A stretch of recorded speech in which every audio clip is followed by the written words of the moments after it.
पाकिस्तानियों की काविश है। पेशावर से लेके लाहौर तक जितने भी जगह है, यहाँ से लोग हमें सपोर्ट करते हैं। इवन पेशेंट भी इन पूरे पाकिस्तान से हमारे पास आते हैं।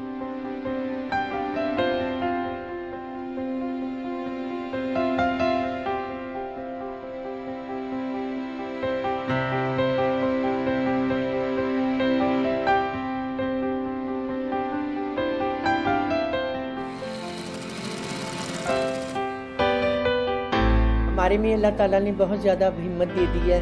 मैं अपने ख्वाजा सराओं को यहाँ पे लेके आती हूँ, वो आके सीखती हैं और इंशाअल्लाह ताला एक दिन आएगा ऐसा कि हम लोग कामयाब हों।